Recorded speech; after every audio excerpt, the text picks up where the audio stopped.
Donc, nous avons le très, très grand plaisir d'accueillir Amélie Blanquer. Donc, Amélie Blanquer que j'ai connue à la 68e session nationale politique de défense de l'IHEDN, mais qui est aussi normalienne, agrégée de lettres modernes et fondatrice d'un cabinet qui s'appelle le Bureau 121, que j'ai connu aussi du temps de Coup de Plume, et en tout cas qui porte l'éloquence, qui l'explique, qui est très pédagogue et qui est également autrice d'un ouvrage consacré à ce sujet, donc qui est exactement Votre parole vaut de l'or et que vous pouvez trouver chez Plomb.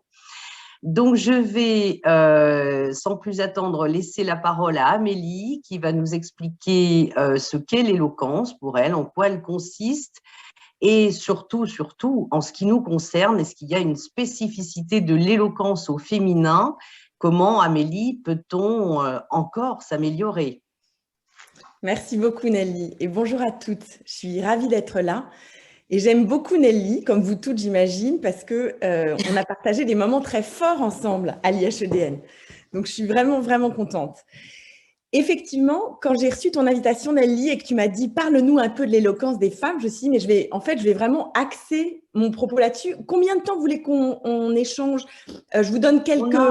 On a 1 heure, Amélie. Donc, D'accord, d'accord. après, tu peux faire voilà, 20 minutes et puis après, on Oui, pose parce que des moi, je serais contente questions. d'échanger avec vous. Je voulais que ce soit informel parce que sinon, Voilà. c'est moins amusant et donc, c'est parfait, c'est parfait. Qu'est-ce que l'éloquence? Si j'avais à le définir, sachant qu'il y a plein de définitions différentes, je dirais que c'est l'art d'intéresser l'autre et de capter son attention et aussi de retenir son attention. Et au fond, c'est pas si simple parce qu'il suffit pas d'avoir un bon sujet pour intéresser l'autre. Et puis, je dirais qu'aujourd'hui, on a 2 défis en permanence, quel que soit votre public. C'est que votre public, il est toujours fatigué. Même nous, à 8h30 du matin, bon, il faut qu'on se mette en branle, qu'on se mette en énergie. Et c'est le moment où il y a le plus d'énergie. Mais partez du principe que le public est fatigué et qu'il faut le réveiller. Je pense que c'est vraiment important. Et par ailleurs, n'oubliez pas que votre public est en overdose d'informations. Ça veut dire quoi? Ça veut dire qu'aujourd'hui, nous recevons des tas de messages sur nos téléphones portables. Là, j'imagine qu'il y a déjà une dizaine de mails dans votre boîte. Il va falloir, enfin, vous allez être sollicité par Instagram, par LinkedIn. On reçoit de l'information en permanence. Donc, celui qui parle, il ne peut pas se contenter de donner de l'information. Celle qui s'exprime, elle doit faire le choix de l'information et c'est nécessaire justement pour capter l'autre. Donc, il faut assumer la frustration de ne pas tout dire. Ça, je pense que c'est essentiel. Et aller droit au but. Et ce n'est pas toujours simple. Donc, je dirais que déjà, l'éloquence, c'est ça. Maintenant, l'éloquence des femmes. Alors, c'est un vaste sujet. Je me suis posé, comme vous, la question. Au fond, est-ce qu'il existe une éloquence féminine? Je ne suis pas sûre, et j'espère ne pas vous décevoir, mais je ne suis pas sûre qu'on puisse parler d'une éloquence masculine et d'une éloquence féminine. D'abord, je pense qu'on a tous une partie de féminin et de masculin. Et puis surtout, ce qui m'intéresse, c'est les femmes que vous voulez être. Et il n'y en a aucune de vous, j'imagine, qui se ressemble, même si vous avez des points communs. J'y reviendrai dans un instant. En revanche, ce qui m'a intéressée, une fois que je me suis dit, bon, je n'ai pas la réponse, et je ne suis pas sûre qu'il existe une éloquence féminine type, même s'il y a des traits saillants que je vais aborder au fil de notre discussion. Ce qui m'a intéressée, c'est de me dire, mais pourquoi est-ce que les femmes ne sont pas toujours écoutées? Et ça, il y a plein de raisons. Donc, j'ai commencé à mener une petite enquête avec mon équipe en me disant, il faut qu'on trouve en très peu d'arguments des éléments forts.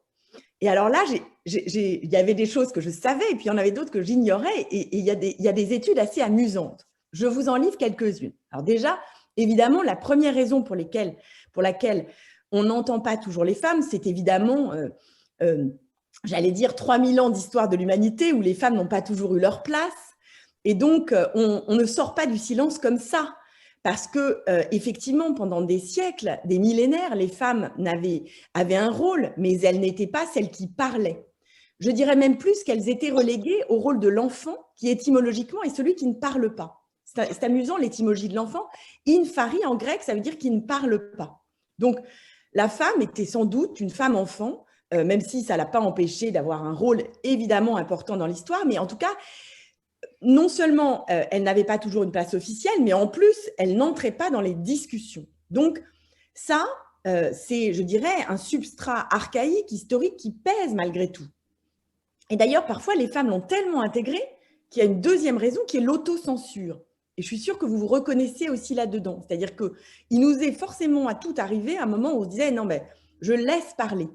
Je laisse parler parce que d'abord, on peut être impressionné par des gens très éloquents, qu'ils soient des hommes ou des femmes, mais il y a aussi une grande autocensure féminine qui, je pense, est plus forte que chez les hommes. J'y reviendrai.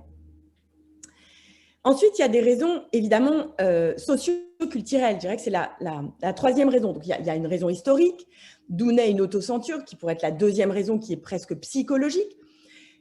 Raison socio-culturelle, c'est aussi l'éducation que nous avons reçue. Une petite fille bien élevée, elle ne regarde pas la dame dans les yeux, ni le monsieur, elle ne parle pas fort, et elle prend une toute petite place dans le bus. Ça, c'est ce qu'on appelle une petite fille bien élevée. Et donc, attention, j'y reviendrai, il ne faut pas être trop bien élevé, parce qu'évidemment, quand vous avez des convictions, il faut les porter. Les porter pour vous, les porter parce que c'est important, et puis les porter pour toutes les femmes qui sont à nos côtés, qui doivent avoir des modèles aussi.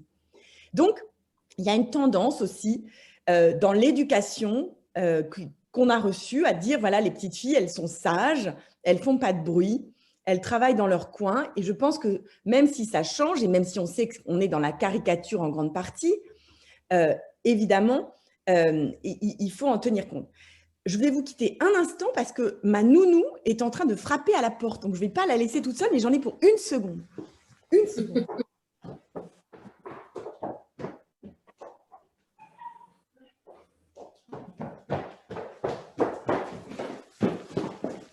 C'est amusant d'ailleurs parce qu'elle ne frappe pas assez fort. Donc, il faut que je lui dise qu'elle aussi s'exprime davantage. Parenthèse refermée. Et qu'est-ce qui est intéressant, si vous voulez, c'est qu'il y a ces raisons. Alors après, il y en a d'autres qui sont plus croustillantes parce que celles-là, vous les connaissez, je vous apprends rien. Par exemple, alors, il y a le facteur de représentation. Ça, vous vous en doutez. Une étude du Conseil supérieur de l'audiovisuel sur la représentation des femmes à la télévision en 2020 montre que le taux de proportion de femmes à l'antenne est de 41%. Et qu'à présence égale, elles s'expriment moins que les hommes à l'antenne. Elles occupent environ 35% du temps de parole à l'antenne. Donc, c'est intéressant. C'est vrai qu'on est souvent moins invités, ça c'est la question de la représentation, d'où l'importance des réseaux de femmes comme le vôtre, où on dit, voilà, vous cherchez des femmes compétentes, il y en a plein, on va vous les offrir sur un plateau d'argent. Et puis, après, c'est à nous, femmes, d'y aller, quoi. Et c'est à nous vraiment d'oser prendre la parole, j'y reviendrai. C'est amusant l'expression « prendre la parole ». Prendre la parole, c'est quoi? C'est que la parole, elle s'attrape comme une balle. Il faut la prendre. Il ne faut pas attendre qu'on vous la donne. Sinon, on ne vous la donnera peut-être jamais. Je dirais la même chose à des garçons, des jeunes garçons. Mais chez les femmes, il faut vraiment l'intégrer encore plus, je crois.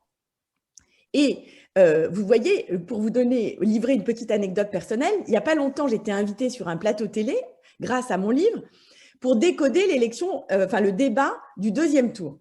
Et c'était très marrant parce qu'en fait, j'étais interrogée par une femme formidable d'ailleurs, et elle disait tout le temps sur le plateau « Messieurs, qu'est-ce que vous en pensez ?» Et nous étions 2 femmes et 2 hommes. Et je me disais, alors là, l'inconscient et le poids historique, ça pèse, quoi. Et j'imagine que nous, parfois, on fait la même chose. Mais vous savez, c'est comme cette expression « Bonjour, messieurs, dames ». Je me bats dans mes équipes et dès que j'entends ça, on dit « Mais attendez, d'abord, d'un point de vue latin et poli, on dit « madame » avant « monsieur », donc soyez gentils, on respecte ça. Et ensuite, cette expression n'a pas de sens, surtout quand il y a un homme. Et vous voyez, c'est une expression toute faite. Donc, il y a des réflexes et puis il y a des expressions toutes faites. Mais donc, cette femme me disait, messieurs, vous en pensez quoi? Alors, de temps en temps, vous avez écouté, j'en pense ça. Et je me disais, je ne vais pas relever, ça ne sert à rien. On continue. Ce n'est pas grave. Ce n'est pas grave, ça. Je crois qu'il ne faut pas se tromper de combat. Il ne faut pas batailler pour dire que les femmes ne sont pas entendues. Je pense qu'il faut y aller. Ça me semble plus intéressant. Mais quand même, on fait le point. Alors ça, voilà. Donc, facteur de représentation. Mais il y en a d'autres plus intéressants dans les petites pépites que j'ai trouvées grâce à mon équipe. Un certain Michael Hunter, en 2005, à l'université de Sheffield, en Grande-Bretagne, a étudié les voix féminines. Et il a scanné l'activité du cerveau de 12 hommes auxquels il a fait écouter des voix féminines et masculines. Eh bien, mesdames, je vous le donne en 1000. Les voix des femmes émettent une plus vaste gamme d'ondes sonores, plus aiguës, ça nous joue parfois des tours, on y reviendra, mais aussi plus musicales et surtout plus vastes. Et comme on a des timbres plus variés, eh bien, nous sommes plus difficiles à décoder. Donc, ça demande plus d'activité du cerveau chez chacun d'entre nous. Donc, en gros, on est un peu plus complexe, un peu plus subtil, et bien, ça demande du boulot. Donc, ça ne facilite pas la tâche. Résultat, le cerveau d'un homme, je cite mon équipe, se, entre guillemets, désintéresse, fermez les guillemets, plus vite d'une voix féminine. Bon, ça, c'est assez marrant. Mais j'avais vu, alors là, on est dans le positif, c'est-à-dire notre voix serait complexe, intéressante, plus modulable, donc plus difficile à décoder. La réalité, c'est aussi que dans une assemblée d'hommes, on a souvent tendance à écouter davantage les hommes que les femmes, peut-être parce que la voix grave est considérée comme plus profonde, comme plus, intelligente. Allons jusqu'à ce mot-là. Et donc, vous savez comme moi que les voix très féminines, si je partais dans ces aigus, eh bien, ne seraient pas crédibles. Donc, on a un problème de crédibilité quand notre voix part trop dans les aigus. Et ça veut dire qu'il faut qu'on travaille un peu plus les graves. Mais ça, on en est souvent consciente et il faut faire attention. Quand je travaille avec des hommes, je leur dis « Attention, messieurs, vous êtes trop dans le grave. » Et là aussi, il va falloir aller plus dans les aigus parce qu'on n'entend pas vos fins de phrases. Ça, c'est le problème des hommes, c'est que souvent, les fins de phrases, vous constaterez, ça vous fera du bien d'ailleurs, si ça n'est pas déjà fait, qu'eux, on ne les entend pas quand ils terminent leurs phrases. Donc nous, on a la force d'avoir un coffre assez intéressant, utilisons-le, on y reviendra. Le syndrome de l'imposture, autre raison, mesdames, qui nous assaille.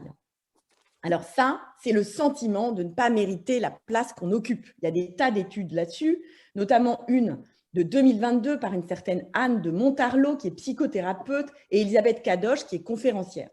Elles ont beaucoup travaillé le sujet, et c'est un mal essentiellement féminin, même si des hommes peuvent aussi l'avoir. Et en fait, ce qui est intéressant, c'est qu'à compétence égale, nous nous sentons moins légitimes. C'est pour ça, généralement, qu'on en fait 2 fois plus. Alors, ça paye, hein, parce que regardez qui vous êtes. Le travail paye. J'ai toujours pensé ça et je pense qu'il ne faut pas lâcher là-dessus. Mais ce qui est intéressant, c'est qu'on n'a plus intérêt, et ça c'est une certitude, à sous-estimer nos capacités. Ça ne veut pas dire qu'on n'est pas lucide sur nos limites, mais ça veut dire qu'il faut y aller parce que les hommes ont moins ce problème. Et donc ça, c'est vraiment intéressant d'avoir ça en tête. Et d'ailleurs, ça nuit à notre éloquence. J'anticipe un peu sur un point que je voulais développer dans un instant.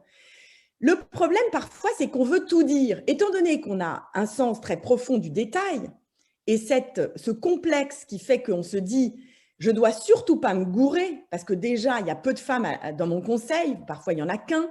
Donc, si en plus je me gourre, je n'ai pas le droit à l'erreur. Résultat des courses, on a tendance à tout justifier. Et ça, c'est une erreur.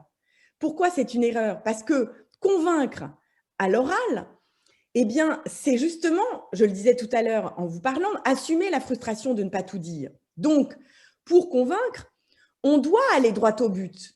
On doit justement assumer cette frustration de ne pas tout expliquer. Arrêtons de tout justifier sous prétexte que parfois nous travaillons 2 fois plus qu'un homme. Et ça, c'est important parce qu'en termes de restitution de nos convictions, là, malgré tout le travail qu'il y a derrière, n'essayez pas d'être trop scolaire. Ça, c'est le côté petite fille qui revient chez nous. Bonne élève, première de la classe. Si nous avons été première de la classe, apprenons à ne plus l'être quand il s'agit de convaincre. Apprenons à être plutôt boxeuse. Vous comprenez ce que je veux dire? On change de posture sans être pour autant agressive. J'y reviendrai. Il ne s'agit pas non plus de lutter à mort contre tous les stéréotypes au point de dire surtout pas de douceur, surtout pas de féminité. Ça, je crois que ce serait une erreur, mais j'y reviendrai. Et je pense qu'on est dans une ère où, heureusement, les choses changent. On n'a plus besoin de se travestir et c'est une bonne nouvelle. En tout cas, vous voyez que tous ces facteurs, qu'ils soient historiques, qu'ils soient socioculturels, qu'ils soient liés à des perceptions vocales, qu'ils soient liés à de l'autocensure, à des raisons psychologiques, tous ces facteurs peuvent expliquer un plus grand silence des femmes ou une plus grande discrétion féminine. c'est important de le savoir parce que ça nous aide aussi à nous dire, bon, ok, ça a été comme ça, mais je peux lutter. Et puis surtout, voilà, il y a des moyens d'agir. Alors, ce qui m'intéresse plus avec vous, évidemment, c'est les moyens d'agir. Alors, quels moyens d'agir? J'ai imaginé 7 conseils à partager avec vous. Il y en aurait beaucoup plus, mais comme ce qui m'intéresse, c'est qu'on dialogue, je préfère me limiter. La bonne nouvelle, déjà, c'est que l'éloquence, ça s'apprend. Et alors ça, qu'on soit homme, femme, chat, labrador ou tout ce que vous voulez, ça s'apprend. C'est-à-dire que, quelle que soit son origine, quel que soit son sexe, quelle que soit son histoire, ça s'apprend. Et la raison pour laquelle je vous le dis, c'est qu'il y a des milliards d'exemples historiques. J'en prendrai un, François Mitterrand. François Mitterrand était un très grand tribun, mais quand vous le regardez en 1974, face à Valéry Giscard d'Estaing, on a un Mitterrand qui est avec beaucoup de fiches, qui est hésitant, qui a un débit fragile et qui, si vous revoyez à nouveau le débat, puisque l'heure est justement à ce zoom sur les paroles présidentielles, vous verrez, c'est un Mitterrand qui, en fait, est très vite dans la posture de l'élève face au maître Giscard et qui, en fait, a du mal à s'imposer. Mitterrand, pourtant, a une longue histoire politique, beaucoup plus longue que Giscard. Et il a fait beaucoup plus de discours que Giscard. Ce qui m'amène à un autre point de détail, c'est qu'on peut être bon dans un exercice et pas dans un autre. On peut être bon en discours, mais pas bon en débat. On peut être bon sur le fond et pas bon en meeting, si vous voyez ce que je veux dire. On reviendra peut-être sur le cas de Valérie Pécresse, qui est un cas très intéressant, de quelqu'un qui, d'ailleurs, pour un meeting raté, a connu une escalade vers le bas qui est terrible. Mais pourquoi? On pourra y revenir, mais je pense que moi, il y avait un défaut de préparation, mais je ne veux pas m'égarer. Et surtout, il y a des exercices qui ne nous vont pas. On n'est pas tous faits pour un meeting. Je dirais même que très peu sont faits pour un meeting de masse à telle échelle. Mais on pourra y revenir. Je ne veux pas perdre mon fil. Mais je veux vous dire que ça s'apprend. Si vous prenez maintenant, je termine le cas Mitterrand. Mitterrand en 81, alors il est devenu déjà le candidat légitime de la gauche, ce qu'il n'était pas tout à fait avant. Il n'y avait pas cette légitimité aussi forte. Ça aide de se sentir légitime, d'où l'importance aussi des titres, des postes, de quelque chose qui vous ancre aussi dans une légitimité. Mais au-delà de ça, il a énormément bossé. Il a travaillé sa voix, il a limé ses dents, parce qu'on l'appelait l'arsouille, il était considéré comme très arriviste. Il a changé son look, il allait chez Marcel Lassens, Mitterrand était très coquet, et il a beaucoup travaillé aussi son apparence. Et puis surtout, il a un débit d'attaquant, et il refuse de rentrer dans le jeu du maître-élève. Le jeu du maître-élève, vous le verrez souvent dans la vie professionnelle, l'un joue le professeur et l'autre l'élève. C'est un peu ce qui s'est passé entre Macron et Marine Le Pen. Il a joué le professeur, et ça lui correspond très bien, il est très pédagogue, c'est très macronien. Et très vite, elle s'est mise un peu dans la posture de l'élève, puisque le brief qu'avait Marine Le Pen, c'était d'être très en retrait. Tellement en retrait qu'elle a été très en retrait. Trop en retrait, à mon avis. Voilà pour un cas, encore une fois, uniquement sur le plan de l'éloquence. Mais c'est pour vous dire quoi? C'est que ça se travaille et qu'il faut comprendre qu'il ne faut pas rentrer dans le jeu maître-élève, j'y reviendrai. Maintenant, quels conseils vous donner? Je vous disais qu'il y en avait 7. Je vous en proposais 7. Premier conseil, c'est oser. Je vous le disais, il faut prendre la parole. Ce n'est pas quelqu'un qui vous la donnera. D'ailleurs, parfois, ce n'est même pas les femmes qui vous la donneront parce qu'elles ont eu tellement de mal à l'avoir qu'elles peuvent en oublier les autres. Et ça nous concerne toutes, j'y reviendrai. Et puis surtout, voilà, qu'on soit un homme ou une femme, et c'est surtout vrai des femmes, il faut vraiment prendre la parole, l'attraper. Ça veut dire quoi? Ça veut dire oser proposer de parler d'un sujet avant qu'un homme ne le fasse. Ça veut dire prenez la parole dans une réunion sans même qu'on vous la demande.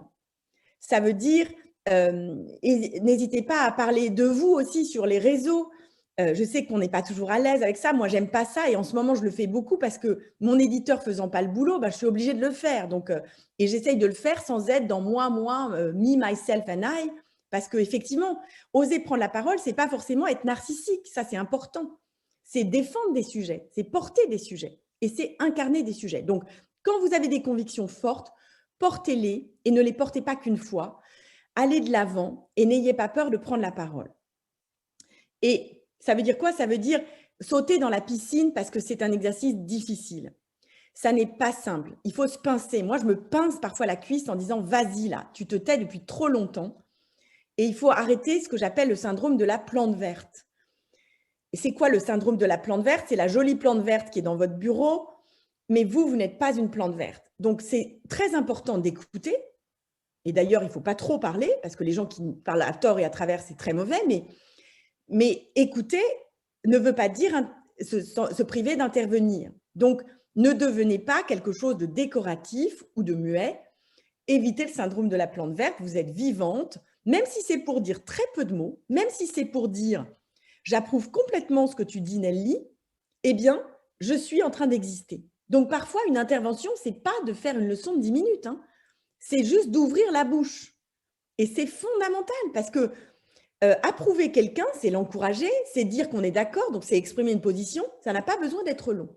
Donc, pour celles qui n'aiment pas ça, pour celles qui vraiment se sentent mal à l'aise, et je le comprends, pour celles qui ont peur, je dis parlez un minimum, mais parlez. Et si vous ne parlez pas avec les mots, parce qu'il y a un autre langage, c'est de parler avec les yeux. C'est de dire je suis d'accord, c'est de prendre des notes parfois pour dire je suis là, j'existe. Donc parfois, il y a aussi ce langage non verbal. Mais je ne vous recommande pas de rester uniquement dans le non verbal, parce que c'est trop peu. Il faut y aller. Et si vous osez porter votre voix, je vous promets qu'elle portera. Parce que je suis sûre que vous avez des choses à dire. C'est nous qui nous empêchons, encore une fois, de le faire. Et parfois, c'est du forcing. Hein. Je suis d'accord, ce n'est pas très marrant parce qu'on vous dit messieurs ou qu'on ne vous a pas demandé de prendre la parole. Et même, on va vous dire madame, je termine. Donc, parfois, vous laissez terminer et parfois, vous dites oui, non, mais c'est important ce que je veux vous dire. C'est que, et là, vous gardez la main, vous gardez la balle. Et tout ça, bien sûr, avec le sourire parce que l'agressivité ne marche jamais. Donc, même si vous êtes très agacé, même si tout à coup 2000 ans d'histoire ou 3000 ans d'histoire vous remontent à la figure, vous gardez le sourire. Parce que ça, c'est beaucoup plus fort que, voilà, vous gardez le sourire, mais vous occupez le crachoir, vous continuez. Rien ne vous arrête. Ça, c'est ce qu'il y a de mieux. Hein. Rien ne vous arrête. C'est-à-dire que vous n'êtes pas intimidé par ces gens, quels qu'ils soient. Ensuite, ah oui, d'ailleurs, ça me fait penser à quelque chose, pardon. C'est que je me rappelle une discussion que j'avais eue avec David Dautrenne, ancien patron du Crédit du Nord, qui lui, pour le coup, était en but à Arlette Laguiller. Vous vous souvenez d'Arlette Laguiller? Et alors, Arlette, elle y allait, quoi. Hein. Arlette, elle n'avait pas peur. Et Arlette, elle était très physique quand elle parlait. Alors là, c'était l'agressivité. Je crois que c'est pour ça que j'ai pensé à ça, par esprit d'escalier. Et alors, un jour, lui, il travaillait énormément ses dossiers parce qu'il savait que Arlette les travaillait aussi beaucoup. Et donc, il bossait comme un dingue. Et un jour, elle rentre dans son bureau avec 3 femmes. Alors là aussi, vous faites peur, hein, parce qu'on fait peur aussi, nous. Ça, parfois, il faut le savoir, on y reviendra. Mais... Donc, elles arrivent, les 4, là, la bande des 4, les 4 mousquetairines, je ne sais pas comment on les appelle, mais elles arrivent. Et puis, là, il est monté sur son bureau. Et en plus, il est tout petit, David, c'est un de mes grands copains, et il a un physique très impressionnant, mais il n'est pas grand, c'est comme ça. Et donc, il est monté sur son bureau, et quand elles ont voulu le chasser, il a dit « jamais ». Et il était physiquement engagé. Donc, ne soyez pas agressif, pardon pour cette anecdote que je termine, mais en revanche, ayez la voix qui porte. Quand vous prenez la parole, ça veut dire hausser le volume, regardez dans les yeux et soyez physiquement engagé. Il faut qu'on sente que vous ne dites pas oui avec les mots et non avec le corps. Ça, c'est très important. C'est pour ça que je voulais vous livrer ça. C'est que, évidemment, il ne s'agit pas de monter sur la table, sauf cas de force majeure. Mais ça s'appelle une stratégie de l'incident. Je monte sur la table pour dire stop. Ça va arriver peu de fois dans votre existence et je ne vous le souhaite pas, sauf vraiment, encore une fois, un cas dramatique. Et au fond, ça vaudra le coup. Mais la plupart du temps, c'est simplement déjà, vous voyez, de regarder dans les yeux, de bien regarder la caméra, de vous dire, ils doivent sentir que quand j'y vais pas à moitié. Parce que si vous parlez à moitié, sans vraiment y aller, ben, le corps est plus important que les mots. Vous savez ça. Donc, en fait, nous sommes tous des saint Thomas. C'est votre corps et la force de votre corps, souriant mais engagé, qui m'indique que je ne vais pas pouvoir arrêter cette personne. Donc, quand vous parlez de façon engagée, vous êtes beaucoup plus, beaucoup plus forte parce qu'on sent qu'on ne va pas pouvoir vous arrêter. Là, ces messieurs n'oseront pas dire « Madame, je termine » parce que vous ne les laisserez pas terminer parce que vous êtes tellement présente que ça crève l'écran. Deuxième point, après oser, préparez-vous. Mais préparez-vous vraiment et préparez-vous bien. Je m'explique. Il ne s'agit pas que de bosser les dossiers. Ça, vous n'avez vraiment pas besoin de moi pour le savoir. J'imagine que vous le faites déjà à fond et parfois même peut-être trop. Parfois, vous bossez trop. Résultat, vous arrivez exsangue au rendez-vous parce que vous avez tellement bossé par souci de bien faire que vous n'êtes plus capable de porter votre voix. Donc, ça veut dire quoi? Ça veut dire qu'il faut parfois travailler autrement. Bien sûr qu'il faut bosser les dossiers, mais quand il s'agit de convaincre, il va falloir bosser le fond et la forme ensemble et vous dire, OK, si j'avais une seule chose à leur dire, à cette assemblée, mixte ou pas mixte, qu'est-ce que ce serait? Moi, j'aime beaucoup me poser cette question parce que ça évite de trop en dire et ça permet justement de me mettre dans la posture de la boxeuse, mais la boxeuse sympathique, mais la boxeuse quand même. Donc, si j'avais une seule chose à leur dire, qu'est-ce que ce serait? L'avantage, c'est que vous ne chercherez pas vos mots, vous ferez moins de préliminaires et vous serez mieux préparé. Préparé à dire ce que vous avez à dire, sachant que vous pourriez être interrompu. Et quand je dis interrompu, ce n'est pas seulement lié au fait d'être une femme, c'est que vous savez comme moi que les réunions passent vite, que quand il y a des gens qui aiment parler, ils occupent le terrain et surtout qu'on a tendance à toujours écouter les mêmes. Et puis surtout, les réunions, elles sont toujours perturbées. L'ordre du jour, il n'est jamais parfaitement respecté. Autrement dit, c'est toujours plus court que prévu. Et souvent, quand on vous dit Nathalie, puisque je vous vois là, Nathalie, tu as 10 minutes pour me parler de ce projet. Ben, en fait, Nathalie, la réalité, c'est que vous aurez 4 minutes, voire 3. Donc là, qu'est-ce que je fais? Si je n'ai pas ma version de poche, comme un livre de poche dans ma poche, qui consiste à dire, si j'avais une seule chose à leur dire, qu'est-ce que ce serait? Je peux être en panique. Parce que vous, Nathalie, vous avez vachement bien bossé pour 10 minutes. Et comme vous étiez sûrement première de la classe, ben vous avez fait le job. Et chez vous, 10 minutes, ce n'est pas 11 minutes, mais oui, ce n'est pas non plus 9. Dis-moi, je suis en télétravail chez moi. Voilà. Je voudrais peut-être couper. Accéder à mes fichiers, LibreOffice bloque énormément. Et surtout, je n'ai pas la main donc, pour couper le micro. À récupérer en faisant. En fait, on n'a pas la main, c'est ça. Ah, c'est pas grave. Est-ce que vous savez qui parle? Oui, c'est Élodie. Et comme c'est un fichier important, je n'ai pas de moi, texte, je suis un peu inquiète. Élodie, vous entendez si le micro. Élodie, comment je pourrais récupérer? Élodie, oui. Il faudrait couper votre micro, s'il vous plaît. Ah, attends. Mais c'est de ma faute aussi. C'est comme je vous dis de parler, tout le monde a envie de parler. C'est complètement de ma faute. Élodie, je suis désolée. Voilà, vous suivez mon conseil. Donc, se préparer, c'est travailler le fond et la forme en ayant cette version de poche parce que la règle, c'est l'imprévu. Vous voyez, en fait, ou pour le dire autrement, l'imprévu, c'est la règle. Partez toujours du principe que vous aurez moins de temps de parole que prévu quand ce temps est prévu et qu'en fait, on vous écoute de moins en moins parce que les gens nous écoutent de moins en moins parce que, comme je vous le disais, ils sont fatigués et en overdose d'informations. Donc, il s'agit davantage si vous voulez, de concentrer son propos, d'être focus pour être sûr que quand vous avez quelque chose à dire, vous ne perdrez pas vos moyens. Donc, ayez cette version de poche avec vous.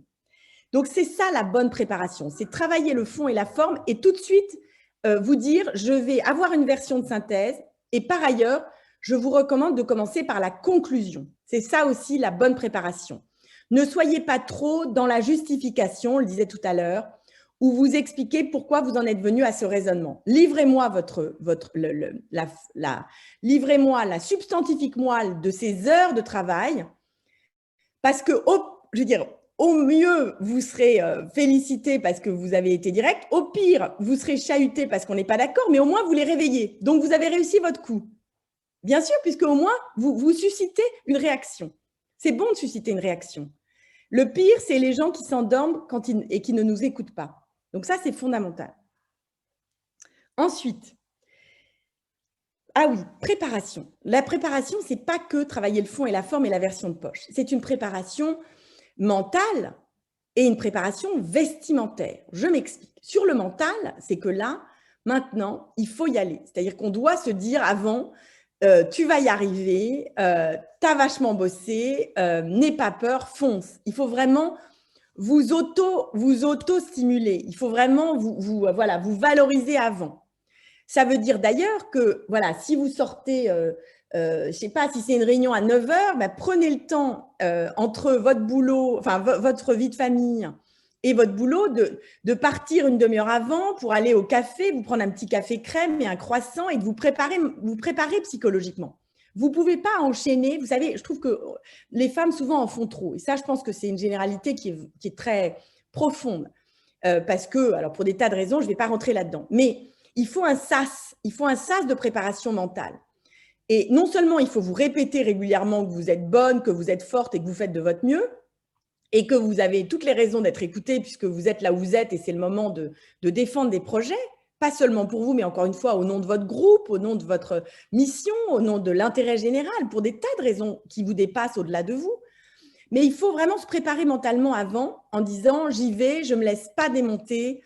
Et là, c'est à vous de trouver votre secret de préparation. Pour vous livrer un petit secret, en ce qui me concerne, pour être bien préparée, j'arrive très en avance.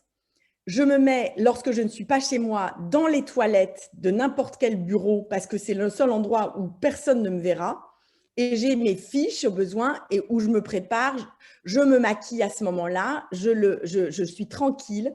Personne ne peut m'embêter. J'ai besoin de silence. J'ai plus de téléphone. J'ai besoin de ce sas-là. Ce sas, il peut durer 10 minutes, il peut durer une demi-heure. C'est à vous de le savoir. Mais moi, j'ai besoin de ce temps-là. Je suis sûre que vous le faites déjà, mais ne négligez pas ça, parce qu'on ne se lance pas dans l'arène ou on ne monte pas sur le ring comme ça.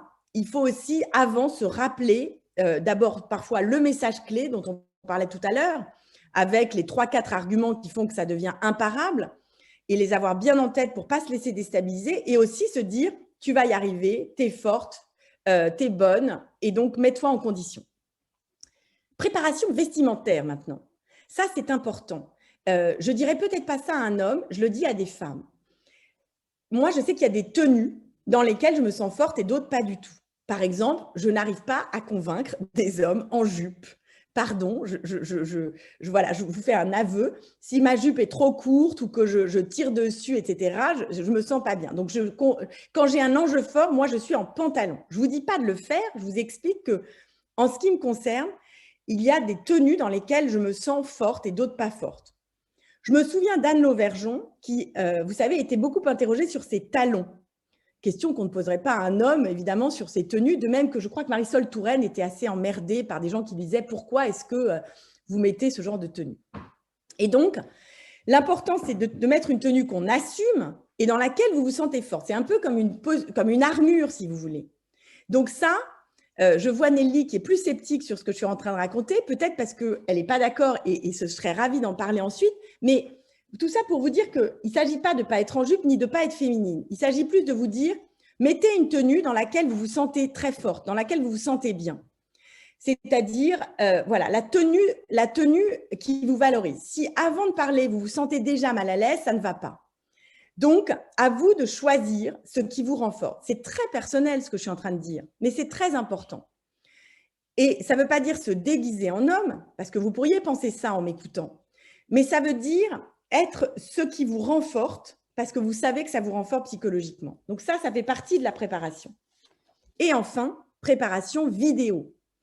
Je pense que je ne connais pas les secrets de préparation de Valérie Pécresse, mais j'ai l'impression que de ce que j'ai entendu, de ce qui a fuité, voilà, du microcosme dans lequel je baigne, qu'il n'y a pas eu assez d'entraînement vidéo. Or, il faut se voir pour progresser. C'est impératif. Et je vous le dis parce que c'est facile à faire. Vous pouvez vous filmer avec votre téléphone portable ou bien avoir un coach qui vous aide à préparer. Voilà, pourquoi pas. Encore une fois, il n'y a pas de honte à ça, loin s'en faut. Mais le fait de s'entraîner en se voyant est nécessaire parce que c'est là que vous-même, vous pourrez voir ce qui va et ce qui ne va pas. Et la vidéo, elle a un double avantage. C'est que, en fait, pourquoi moi je l'utilise en permanence avec les gens avec qui je travaille, avec les dirigeants ou avec les équipes avec qui je travaille, c'est parce que vous allez voir évidemment ce qu'il faut corriger sans être dans une remarque trop générale du genre je suis bonne ou je ne suis pas bonne. Bien sûr que c'est jamais comme ça. Il n'y a pas des bons et des pas bons. Il y a des points à travailler. chez tout un chacun. Ce qu'il faut, c'est les identifier. Et le fait de vous voir fait que vous-même, vous observez des choses qui vous concernent et ça vous aide beaucoup plus à travailler. Et on va cibler, un peu comme un scanner, vous savez. Qu'est-ce qui fait qu'on fait un scanner quand on a un problème médical? C'est pour identifier et faire la radiothérapie quand on a un cancer pile à l'endroit, au millimètre près. Moi, c'est pareil. Je trouve que la vidéo, c'est un scanner qui nous permet de travailler au millimètre près pour gagner du temps. Ensuite, je vous disais qu'il faut faire des exercices filmés pour 2 raisons. La deuxième raison, c'est qu'on a tendance à se sous-estimer et vous verrez en vous filmant qu'il faut vraiment identifier vos atouts. Cet atout, c'est quoi? Ça peut être votre voix, ça peut être votre aplomb, ça peut être votre sourire incroyable qui fait que c'est désarmant. C'est désarmant un sourire, hein. Moi, je dis toujours, commencez par un sourire, vous ne pouvez obtenir que des voix supplémentaires. Vous voyez, par exemple, vous, madame, je ne vois pas votre prénom, mais vous êtes madame Roux Trescaz et vous avez un sourire en permanence, qui est un sourire qui ressemble à celui de la Joconde, donc je ne vois pas vos dents, mais il y a cette bienveillance en permanence dans votre visage. Et pardon, je ne vous vois pas toutes, mais celle que je vois, c'est intéressant parce que qu'est-ce qui se passe? Ah oui, chère Nelly, toi aussi, tu souris. Et tu as raison de lui envoyer un cœur. Et donc, qu'est-ce qui se passe? Et c'est le cas aussi de Nathalie. Qu'est-ce qui se passe? Eh bien, en fait, par ce sourire, non seulement vous montrez que vous allez bien, et donc moi, j'ai envie de vous écouter. Et puis moi qui vous parle, mais ça me fait du bien. Donc, le sourire, c'est une arme redoutable. Et alors, le problème, c'est que quand on est très concentré et qu'on est stressé, on ne sourit plus du tout. D'où aussi, vous savez, ces caricatures d'hommes qui disent « Ouais, vous êtes durs, vous les femmes, quand vous avez des gros jobs. » Ben non, on n'est pas dur, on est concentré et puis on a la trouille. Donc, vous êtes marrants, vous. On doit 2 fois plus faire nos preuves et en plus, on ne peut pas dire des conneries. Donc, oui, évidemment, ça nous rend un peu austère. Mais justement, une fois qu'on est conscient de ça, on se dit « Ok, je dois aussi être dans ce côté sympathique et tout, c'est une force, qu'on soit un homme ou une femme, ça ne peut être que positif. » Mais donc, par le travail vidéo, je vais voir exactement ce qui me pose problème. Est-ce que c'est mon corps que je cache? Est-ce que c'est ma voix que j'ai du mal à maîtriser? Dans ce cas-là, je vais travailler ma voix. Est-ce que c'est mon débit? Est-ce que c'est mon articulation? Est-ce que c'est le fait que je fronce le front? Moi, par exemple, j'ai des plaques rouges, d'énormes plaques rouges. J'ai toujours eu des plaques rouges et j'en aurai toujours. Donc, là, vous ne voyez pas tout à fait, je vais me lever, mais j'ai toujours, sans être en bonne sœur, hein, parce que l'idée, ce n'est pas ça non plus, mais si vous voulez, je n'ai pas des grands décolletés parce que malheureusement, il y a des plaques. Alors, ce qui est intéressant, c'est que parfois, j'oublie et parfois, voilà, j'ai envie de mettre une chemise un peu plus ouverte, donc je la mets. Et alors, parfois, on me dit « Ah, mais tu sais, tu n'avais pas de plaques, ça ne se voyait pas. » Et moi, à l'intérieur, je bouillais, vous voyez, je sentais que les plaques arrivaient. Donc, là aussi, intéressant, parfois, on a très, très chaud, mais il n'y a pas de plaques. Mais on pense que tout se voit. Alors, tout ne se voit pas, mais il y a ce que vous ressentez et puis il y a ce qui se voit. Donc, c'est important, la vidéo, parce que ça permet aussi de relativiser ou de corriger quand vous, parce qu'au fond, cette histoire de plaques, ce n'est pas dramatique. Mais si moi, ça me fait du bien de me dire que vous ne les voyez pas, eh bien, ça m'aide à être plus forte. Vous voyez le point? C'est ça l'idée. Et donc, c'est important que vous soyez bien. Si vous êtes à l'aise, dans la bonne tenue, avec la coiffure qui vous plaît, en étant forte, vous serez 8 fois plus forte, vous serez 20 fois plus forte. Parce que déjà, vous partez gagnante. Troisième conseil. Oh là là, le temps passe, je me grouille. Ne soyez pas trop bien élevé. Je l'ai dit tout à l'heure. Je n'ai pas besoin d'insister, parlez plus fort, n'attendez pas qu'on vous donne la parole, parfois interrompez, surtout si c'est pour dire un truc positif. Ça veut dire quoi? Interrompre, ce n'est pas forcément batailler. Si je dis « Mais Nelly, je suis complètement d'accord avec toi », là, c'est dur pour Nelly d'avoir envie de garder la parole puisque je lui dis un truc sympa, mais j'ai besoin de lui dire, donc je le fais. Par ailleurs, petite astuce, mesdames, à avoir en tête, que faites-vous quand les hommes parlent et qu'on ne peut plus les arrêter? Le meilleur moyen, j'en ai testé plein, mais le meilleur moyen, c'est le compliment. Parce que si je dis à un homme, c'est passionnant ce que vous dites, il ne voit pas que je refais la fable de La Fontaine, du fromage, de nos amis du corbeau et du renard. Parce qu'effectivement, comme je lui dis qu'il est beau en lui disant que ce qu'il dit est formidable, j'attrape le fromage. Et une fois que je l'ai, je l'utilise. Et donc, ça aussi, c'est très utile. Mais il y a aussi des vrais compliments, comme celui que j'ai fait à Nelly, qui sont juste l'envie de participer. Donc là aussi, ne soyez pas trop bien élevé, interrompez, soit pour dire des choses qui vont dans le même sens, soit pour nuancer, soit pour dire je ne suis pas d'accord, mais en tout cas, n'ayez pas peur d'interrompre. 4. Ne soyez pas trop scolaire. Là aussi, je n'ai pas besoin d'insister, j'ai déjà donné l'idée. Mais c'est cette idée de arrêter de faire 3 parties, 3 sous-parties ou 2 parties si vous avez fait Sciences Po. Voilà, peu importe votre background, mais n'essayez pas de tout justifier et de donner tous les arguments. Trop d'arguments tue l'argumentation et de toute façon, vous serez interrompu avant. Donc, donnez des arguments très forts dans lesquels vous croyez fermement. Et puis, après, il sera temps de sortir d'autres armes dans la discussion. Mais ne dites pas tout et ne soyez pas que dans la structure. Parfois, il vaut mieux dire de façon plus forte. Je ne dis pas qu'il ne faut pas être structuré, mais il faut réduire et être moins scolaire. Ça, j'en suis sûre. 5, soyez vous-même. Ça veut dire quoi? Ça veut dire qu'il ne s'agit pas de se déguiser en ce qu'on n'est pas. Il ne s'agit pas de singer les autres littéralement, même quand on les admire, mais de s'inspirer des meilleurs. De s'inspirer, je ne sais pas moi, d'une Jacinda Ardern ou de gens qui sont dans votre entourage, que ce soit des hommes ou des femmes. Par exemple, moi j'aime beaucoup Virginie Morgon, c'est une de mes amies qui dirige Euraseo. Virginie, elle ose parfois le rose Malabar. Alors, moi, je ne me mettrai jamais en rose Malabar parce que ce n'est pas mon truc et dans mon boulot, ça ne marcherait pas. Mais en revanche, j'aime l'idée que je puisse avoir quelques fantaisies, vous voyez. Donc, par exemple, je ne sais pas, je vais mettre une broche marrante. Je vais un peu plus me lâcher parce que d'autres se lâchent. Et quand je vous dis il ne faut pas forcer, il y a eu un très, très bon livre de Jean Sommer sur la voix qui a analysé la voix de Ségolène Royal pendant la campagne. Nous sommes là en 2007. Et Ségolène Royal avait beaucoup travaillé sa voix, mais parfois un peu trop, en la rendant encore plus grave qu'elle n'était. Et finalement, on voyait qu'elle était en apnée à certains moments. Ça lui a parfois joué des tours. Et pourquoi ça m'intéresse? C'est parce que, si vous voulez, là aussi, ne vous transformez pas en ce que vous n'êtes pas. Ne vous transformez pas en quelqu'un d'autre. Travaillez sur vos points faibles, renforcez vos points forts, osez être parfois dans cette rupture de ton, mais ne vous transformez pas en ce que vous n'êtes pas. 6e conseil, c'est de jouer de vos atouts. Et là aussi, je me répète, mais c'est très important. Une fois que vous les avez identifiés par la vidéo, une fois que vous savez que vous, votre force, c'est tel sujet, vous, votre force, c'est telle façon d'amener les choses, eh bien, utilisez-les sans pour autant verser dans la caricature. Ne refaites pas tout le temps le même coup, parce que ça se voit, mais utilisez vos forces. Si votre force, c'est la douceur, utilisez la puissance de la douceur telle que l'a décrit Anne Dufour-Mantel. Si votre force, c'est d'être très courageuse, eh bien, utilisez ce courage. Identifiez vos forces. Ça, c'est super important parce que c'est là où vous serez bonne, puisqu'il y a un déjà là. Donc, utilisez ce déjà là pour le pousser davantage. Et c'est très important. Si vous êtes très calme, ça devient une force. Alors, il ne faut pas être trop calme, mais vous allez l'utiliser dans des situations de conflit. Si vous êtes très bonne dans les débats, mais faites plus de débats. Si vous n'êtes pas bonne dans les grands discours, faites moins de grands discours, faites des petits discours. Vous voyez, c'est aussi ça, utiliser ses forces.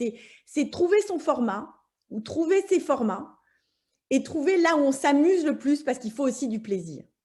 Et enfin, soyez solidaire. Alors ça, ce n'est pas un discours de morale que je suis en train de vous tenir, mais je pense que faire parler les femmes qui nous entourent, c'est aussi une force pour nous. Parce que, en fait, d'abord, ça veut dire qu'on est généreuse et c'est toujours une bonne chose dans la vie, je crois. Et surtout, on crée cette espèce de chaîne vocale féminine ou ce réseau de femmes qui ne s'oppose pas aux hommes, encore une fois, qui n'est pas du tout là pour dire les femmes c'est mieux que les hommes ou on va batailler. Je ne crois pas qu'on en soit là. D'ailleurs, je pense qu'on est dans un au-delà historiquement. Évidemment qu'il y a eu des phases très dures où il fallait batailler. Il y a des secteurs comme le cinéma où il fallait y aller franco. Mais en ce qui me concerne, je n'ai jamais été pénalisée par les hommes. Mais je me suis pas mal censurée. Et je trouve qu'aujourd'hui, mon job, à l'âge que j'ai 47 ans, c'est aussi d'aider ces jeunes femmes que je trouve formidables à faire entendre leur voix. Donc, je ne fais pas que ça parce que j'aide aussi des jeunes garçons. Mais je me dis, bon, elle, il faut vraiment qu'elle sorte de ce carcan dans lequel j'ai pu être. Comment vous dire? Je me sens concernée par ces femmes. Et donc, plus vous créez aussi des femmes à l'aise, plus ce sera facile pour les hommes de se dire mais c'est tout à fait naturel tout ça, tout roule, tout le monde se parle avec ses qualités, ses défauts, et ce sera même plus un sujet. Et on n'aura plus de journée de la femme parce qu'on n'en aura plus besoin. Donc voilà. Mais c'est vrai qu'il y a un enjeu derrière cette parole féminine. L'enjeu, c'est de faire valoir votre talent, parce que autre problème qu'on a parfois, nous les femmes, c'est qu'on a tellement travaillé sur le savoir-faire qu'on a oublié de le faire savoir. Donc, cultivez vos réseaux. Soyez assidus dans ce petit cénacle. Faites entendre vos voix, proposez des sujets et s'aimer autour de vous. Ça, je pense que c'est super important. Voilà. Voilà ce que je voulais vous dire ce matin. Et j'ai trop parlé. Merci beaucoup Amélie, et voilà, tu nous as donné à la fois des outils et puis en même temps une énergie pour la journée et les jours qui suivent. Voilà. Tant mieux. Merci beaucoup. Et tout à l'heure, oui, quand tu parlais de comment s'habiller, se préparer, etc. Et comment se sentir forte. Alors, effectivement, je ne souriais plus, mais en fait, en moi, je souriais parce que je pensais à mes talons. Oui. Voilà. Quand je ne suis pas en talons, effectivement, j'ai l'impression d'être au ras du sol, et donc dans tous les sens du terme, d'être au ras du sol. C'est comme ça.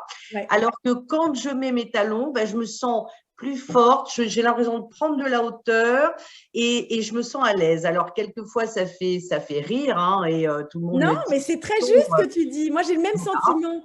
Et il ne faut pas qu'il soit trop haut, parce que sinon, je sens que je vais me casser la figure. Mais tu vois, je me sens plus forte. Donc, je comprends très bien. Non, mais c'est très juste. Donc, effectivement, je pense qu'il y a des tenues dans lesquelles on se sent mieux, en tout cas, dans lesquelles on se sent plus forte que d'autres. Alors, on va faire circuler la parole. Je vois qu'il y a peut-être des questions dans le chat. Je regarde tout de suite. Donc, on a un départ et on a Isabelle, Brigitte et Sandrine. Alors, on va prendre, je ne sais pas, dans l'ordre, peut-être. Isabelle et Marie également. Et Isabelle Routrescaz avant. Alors, on va commencer par Isabelle. Et je peux déborder un peu, hein, si vous voulez prendre 5 minutes de plus, 10 minutes de plus, il n'y a pas de problème. Hein, d'accord ? C'est parfait, merci à toi. Mais allez, non, Isabelle Routrescaz. Merci beaucoup Nelly. Merci Anélie et à Nathalie d'avoir organisé cette session. C'était passionnant, Amélie. Ça ressource, ça rebooste. Et je dois dire qu'ayant un certain âge, voilà, je partage tout particulièrement aussi le 7e point. Je pense que c'est extrêmement important. Et finalement, pour arriver à transmettre aussi aux plus jeunes femmes, eh bien, tous ces conseils sont très, très, très pertinents. Moi, j'avais une question précise. Oui. Ne pas hésiter à couper un homme trop long, etc., c'est très bien, mais d'expérience, combien de fois, au comité de direction, dans des instances, etc., ce sont en fait les femmes, qui sont souvent pas majoritaires, il faut, dans nos milieux professionnels, qui se font couper la parole. Ou bien, ce que j'appelle, voilà, les hommes se mettent à piapiater quand une femme commence à parler, alors même qu'ils ont écouté leurs copains d'à côté, leurs collègues d'à côté avec la plus grande attention.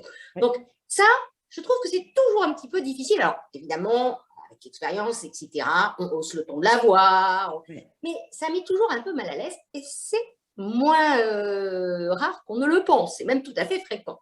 C'est vrai, c'est vrai. Alors, en tout cas, bravo, c'était génial. Oh, vous êtes trop sympa. Mais effectivement, dans ce cas-là, vous ne laissez pas faire, c'est-à-dire que vous continuez. Vous dites, écoutez, je termine.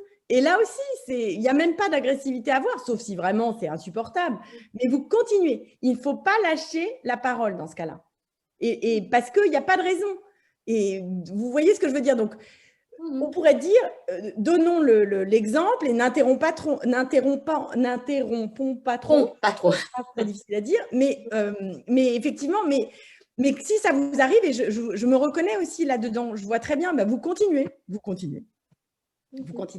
Quitte à reprendre le camembert en flattant, en disant c'est très intéressant ce que tu viens de dire, Robert, mais je voudrais quand même continuer sur ce que je suis en train de dire, et tchoc, je continue. Voilà. Brigitte, il faut remettre ton micro. Oui, voilà. Merci beaucoup, c'était effectivement tout à fait passionnant. Alors, pour avoir moi aussi eu des problèmes de prise de parole, on m'a fait une fois 2 conseils qui ne correspondent pas du tout et je voudrais vous en parler. Par exemple, dans les réunions interministérielles à Matignon, où il y avait tout le bloc de Bercy, Finance, etc., j'avais 3 copines qui étaient 3 blondes et on appelait le gang des blondes et elles disaient « nous ne sourions jamais ». Nous ne sourions jamais parce que si on sourit, on est dévalorisé, on est un peu infantilisé. Donc, nous faisons correspondre le sérieux de notre propos avec le sérieux de notre visage. Ça, c'était la première chose. Et puis, une deuxième chose, c'est qu'on me disait aussi, si on te coupe, tu gardes la parole, tu ne hausses pas la voix parce que la voix risque de dérailler dans les aigus. Tu continues très calme, recto tono, mais tu continues à parler et à occuper l'espace sonore jusqu'à ce que l'un des deux cède. Voilà. Alors, je sais que, qu'est-ce que vous en pensez? Parce que c'est vrai que moi, j'ai tendance à trop sourire. Ma fille aussi, d'ailleurs, dans 4 mois. On sourit, mais mon sourire est évidemment un masque. C'est bien sûr. Ma timidité. Merci. Non, vos remarques sont très justes, Brigitte, très, très justes. C'est-à-dire que, alors, le cas que vous décrivez, où parfois il faut mettre un masque, parce que sinon, on est déjà identifié comme les blondes, effectivement, il y a toujours cette caricature absolue.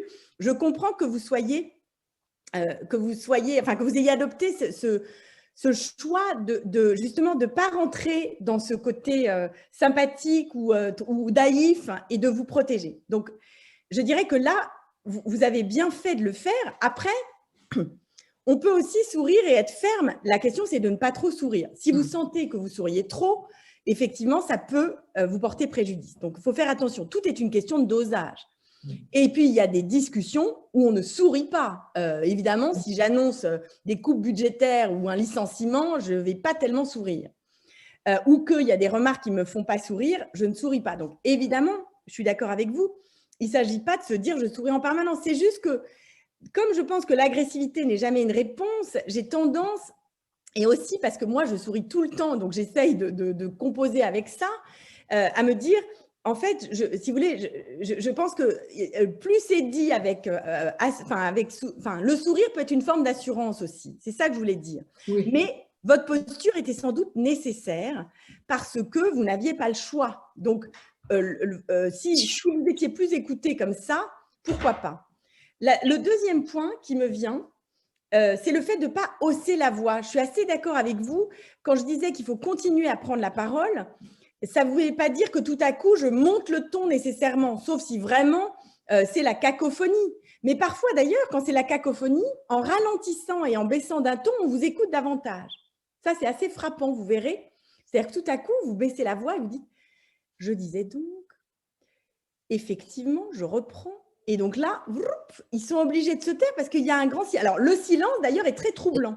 Le fait de vous taire, mais de continuer à les regarder, est parfois beaucoup plus troublant que de continuer à parler.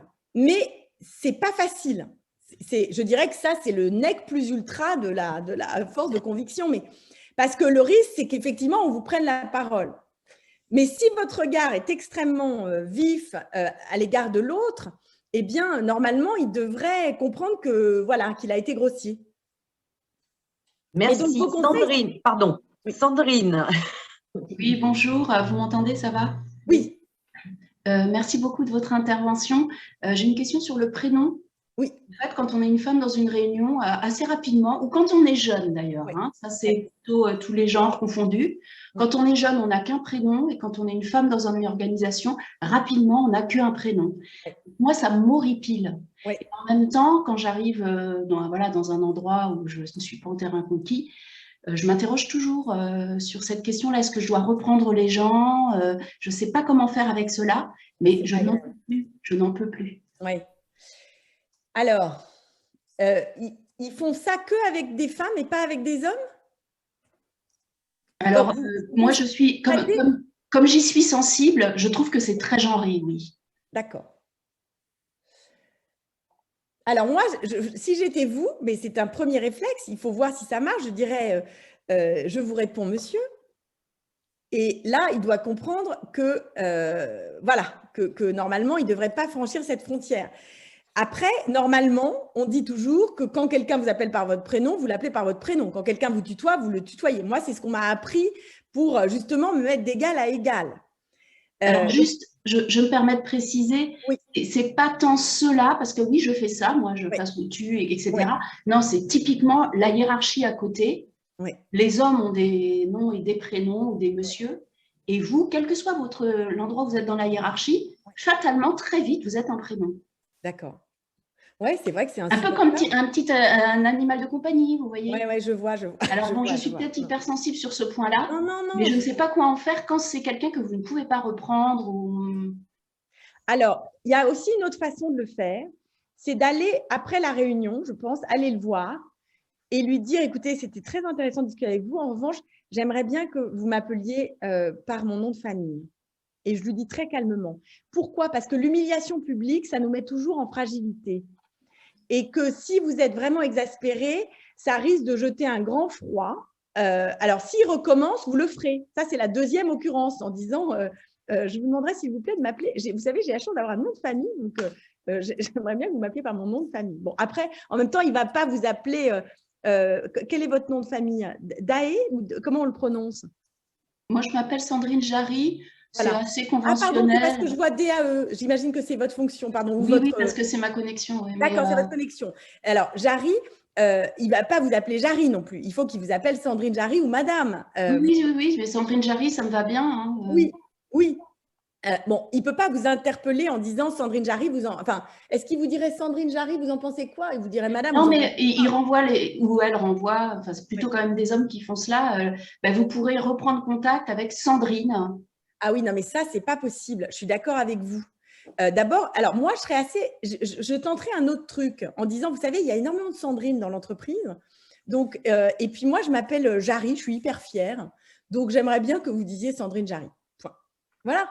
Mais allez le voir après, avec un grand sourire comme ça. Voilà. Imaginez que je vous appelle Robert. Voilà. Et vous le mettez devant son… Voilà. Essayez ça. Essayez ça. Okay. Parce que c'est toujours les mêmes qui font toujours les mêmes trucs. Vous voyez ce que je veux dire? Vous allez les identifier. Bon, et puis s'il y a un mal commun, on inventera un vaccin contre le virus. Isabelle Guillon de Méritins. Comme on a beaucoup d'Isabelle, là, je donne son nom. Tu as raison. Oui, bonjour à tous. Un grand merci pour… votre intervention et vos conseils très précieux. Moi, j'ai une petite question qui concerne un peu le sens de la répartie.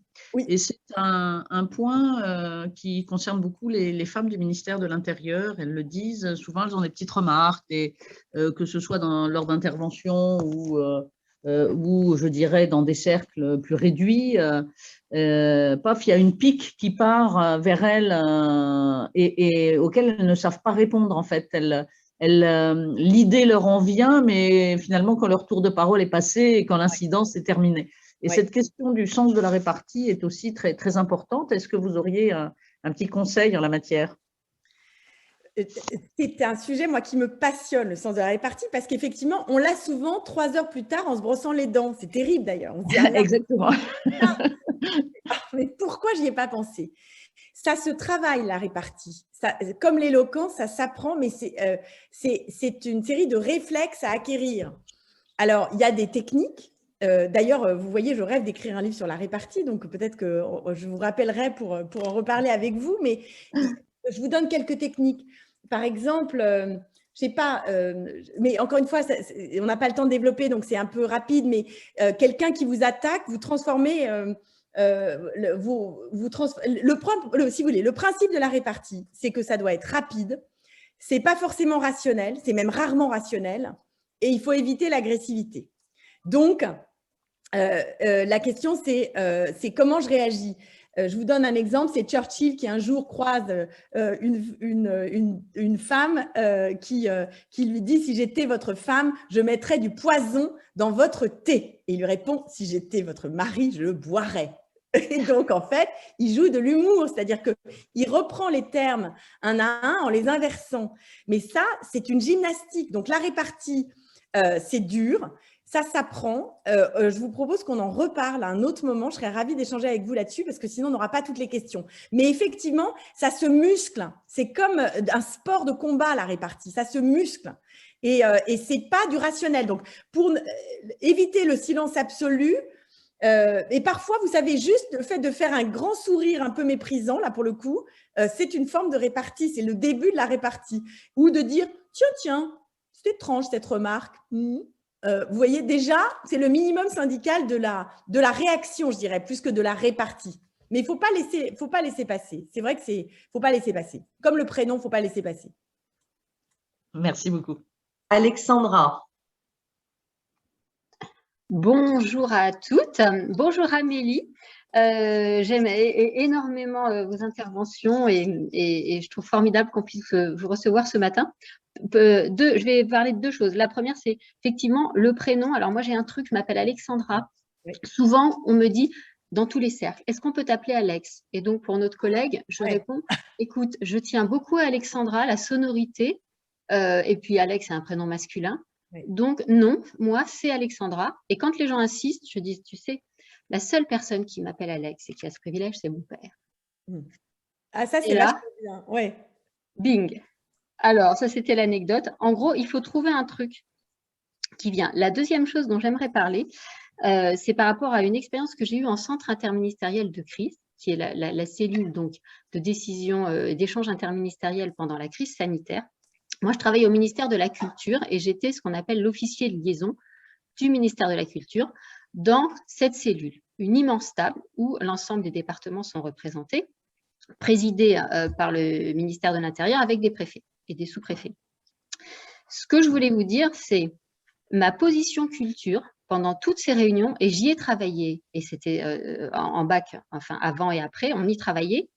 Quand je prenais la parole, j'étais la représentante culture, donc tout de suite, les présidents de la réunion me regardaient avec une forme d'irritation et d'amusement. Que va nous dire la culture? Et quand vous parliez du statut et du rôle qui donnait de la légitimité et du poids, j'ai eu à me confronter à ça à chaque réunion. J'ouvrais la bouche, de toute façon, ça allait être anecdotique. C'était les cultureux, ça n'était pas important. En plus, j'étais une femme, et alors là, vous ne me voyez pas en entier, mais je n'ai pas spécialement, et pourtant j'ai de la répartie et de l'aplomb quand je parle, mais je n'ai pas non plus une voix qui va terrasser tout le monde. Et donc, quand je parlais, c'était anecdotique, et souvent, il se trouve que je disais des choses pertinentes qui servaient aux autres ministères, puisqu'après, un ou deux autres reprenaient en disant « Ah oui, nous aussi ». Et là, ça commençait à avoir du poids sur la table. Et je sais que ce n'est pas dû à ma personne, parce que dans d'autres fonctions, je n'ai pas eu ce problème. Donc, il y a un truc très important, et ça, je pense que c'est lié au statut, et comment on peut travailler ça, c'est-à-dire vous allez transcender, parce que d'autres intervenants autour de la table pesaient pas forcément lourd, mais n'avaient pas ce problème, mais il y a parfois une identification à certains rôles qui vous dessert. Je comprends. Vous voyez l'idée? En fait, c'est comme les gens dans la com, dans les boîtes, qui sont considérés comme pas importants. C'est ça que c'est ça. Alors ça, ce sont des heures, des mois de déprogrammation. C'est-à-dire qu'il y a des gens qui pensent que la culture, c'est pas important. Il y aura toujours, pardonnez-moi, mais des idiots qui vont identifier une parole comme étant pas importante. Donc, d'abord, je vous dirais, vous avez mentionné votre père, je mentionnerai le mien. Je vous dirais que c'est pas grave, il faut accepter parfois d'être impopulaire, et votre parole intéressante trouvera un écho chez les gens intéressants. Mais en revanche, ce n'est pas une raison pour vous taire, bien au contraire. Et ça veut dire quoi? Par exemple, dans l'ordre de la parole, si vous avez une réunion interministérielle, arrêtons de mettre la culture comme dernier intervenant. Ce n'est pas juste et ce n'est pas stratégique. Donc, vous allez parler au début, par exemple. Et dès que vous allez sentir qu'il s'intéresse à ce que vous dites, vous allez en tirer profit. Je m'explique. Si, par exemple, il y a des gens qui ne sont pas sensibles à votre discours et qu'ils le sont ce jour-là, d'abord, vous allez vous fortifier en vous disant « c'est bon, je commence à les intéresser ». Et puis, vous allez trouver des trucs et astuces, un peu comme ce que vous racontez, c'est-à-dire qu'il y a des manières de montrer, par exemple, que la culture est stratégique sur le plan économique, par exemple, si c'est leur raisonnement. Essayez de voir quels sont leurs raisonnements et leurs attentes. S'ils ne raisonnent que budget, parlez de votre sujet sous l'angle budgétaires. Vous comprenez ce que je veux dire? Il y a des choses pas faciles à faire passer, mais on intéresse les gens quand on parle un peu leur langage, voire quand on se glisse dans ce langage-là. Donc, trouvez l'angle qui fait qu'ils ne peuvent pas ne pas s'y intéresser. Super.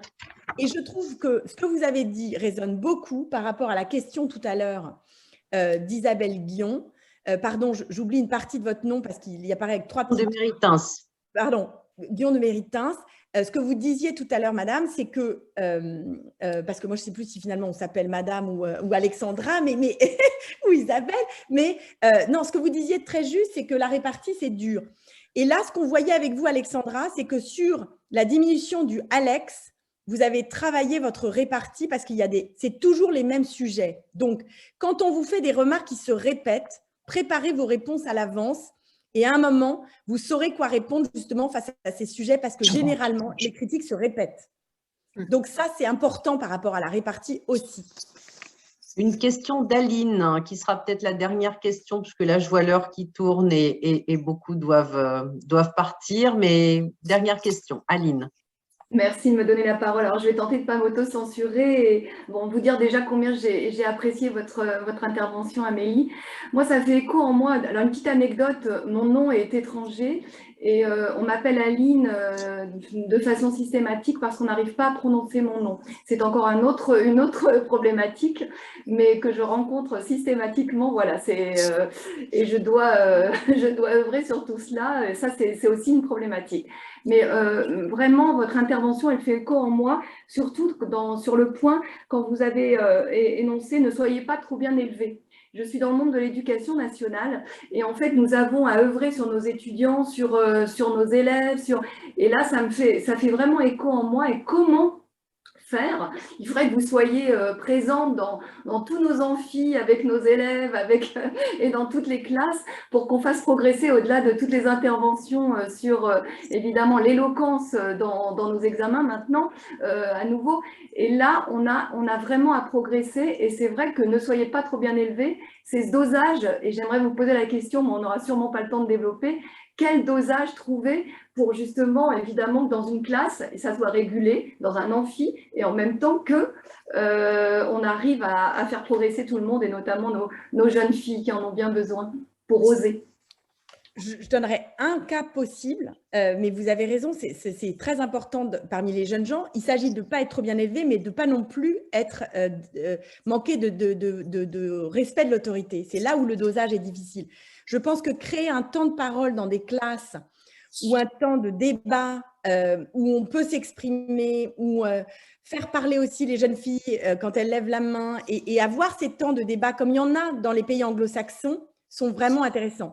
On y va avec le grand oral, mais je pense qu'il faut que ça commence dès le primaire et qu'il y ait des temps d'échange qui ne soient pas seulement de la récitation et de l'exposé, mais qui soient des temps d'intervention. Et il y a des règles. Il y a des règles comme dans tout. La règle, c'est de parler fort. La règle, c'est de poser une seule question et pas 15. La règle, c'est de… Vous voyez ce que je veux dire? Et ça, c'est vachement intéressant. Donc ça peut être une façon de travailler. Mais reparlons-en. Reparlons-en avec plaisir, parce que c'est un sujet passionnant.